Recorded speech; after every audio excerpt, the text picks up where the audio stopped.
Frustrated US student. నేనేనండి frustrated US స్టూడెంట్ని.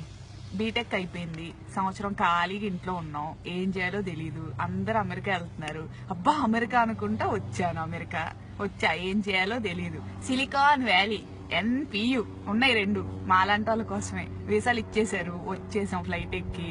ఏం చేయాలో అప్పటికే తెలీదు. ఇక్కడికి వచ్చేసరికి అందరు పొద్దున్నే పాష్గా బ్యాగులు వేసుకోవడం, హుడ్డీలు వేసుకోవడం, షూలు వేసుకోవడం, ఎక్కడికో వెళ్తున్నారు. అబ్బో అందరు కష్టపడిపోతున్నారు అనుకున్నా. తీరా చూస్తే ఎక్కడికి వాళ్ళు వెళ్ళేది పాకి పనులకి.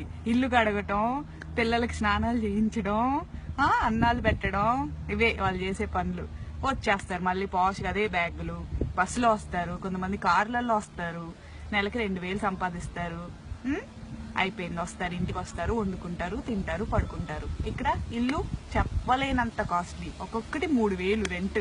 కట్టుకోలేరు, ఏం చేస్తారు? గొర్రెల్లాగా ఒక్కొక్క రూముల్లో 7, ఇల్లు మొత్తం 15 మంది ఉంటారు. సో 300 కట్టుకుంటారు.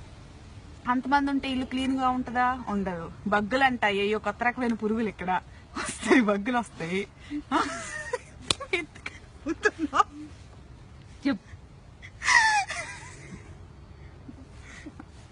బగ్గులు అంట, ఏయో ఎంత పురుగులు అవి కొడతాయి. కొడితే డాట్లు ఉంటాయి అనమాట. కొడతాయండి, డాట్లు వస్తాయి అంటే. ఏవో 2 వచ్చిన కొత్తలో తెలిసింది. రెక్స్ఫోర్డ్ అని అక్కడ ఉన్నాం, ఏవో కుట్ని ఏమైందా అని చూసుకుంటే ఇక్కడ 2 ఉన్నాయి అన్నమాట. చూస్తే ఏంటంటే బక్స్ అన్నారు. బక్స్ ఏంటా అని గూగుల్ చేసా, మనకు తెలియదు కదా. చూస్తే కనపడ్డాయి, ఏదో ఎంత పురుగు ఎంత ఉంది. నల్లులు అంట, ఇండియాలో నల్లులు అంటారంట వాటిని. అవే కుట్ని అంట, నన్ను నాకు తెలీదు. సరే అయిపోయింది, వదిలేసా.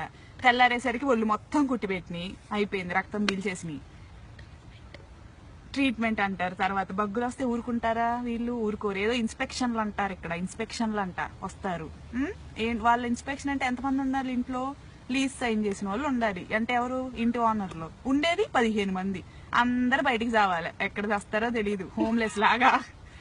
ఇప్పుడు నేను కూర్చున్నా చూడండి, ఇదిగోండి, మాకు ఇన్స్పెక్షన్ ఉంది ఇంట్లో. ఎట్లా వచ్చా, ఇక్కడ ఉన్నా నేను. దాహం వేస్తుంది, మంచినీళ్ళు ఉండవు, ఆకలి వేస్తుంది, తిండుండదు, కార్డులు ఉండవు, అన్ని రూమ్ లో ఉంటాయి. రూమ్ లో పెట్టి వాళ్ళు లాక్ వేసుకొని వెళ్ళిపోయాడు. ఇదిగో ఇప్పుడు ఇక్కడ కూర్చొని ఎండలో చలికి వణుకుతున్నా, హుడ్డీ లేదు, మర్చిపోయి వచ్చా. వణుకుతూ కూర్చున్నా, ఇక్కడ ఎండలో కూర్చున్నా. అందుకనే కొంచెం లైటింగ్ వస్తుందని. ఎవరన్నా వాటర్ ఇస్తారా అని ఎదురు చూస్తున్నా, దిక్కులు చూస్తున్నా. తెలుగు వాళ్ళు ఎవరన్నా కనపడతారేమో, వాటర్ ఇస్తారేమో, ఇస్తారేమో అని చూస్తున్నా. ఎవడో కనిపించట్లా, అందరు ఇళ్లలో రూమ్ లో లాక్లు వేసుకొని కూర్చున్నారు. సాయంత్రం దాకా ఇక్కడే చావాలండి, 4:30 దాకా.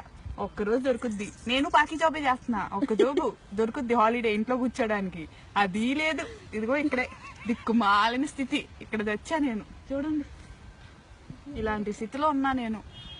ఎవరు వద్దండి, అమెరికా వద్దు, ఏమొద్దు, ఇండియాలో ఉండండి, హాయిగా బతకండి ఇండియాలో. ఇదే నా కంక్లూజన్. సెలవు.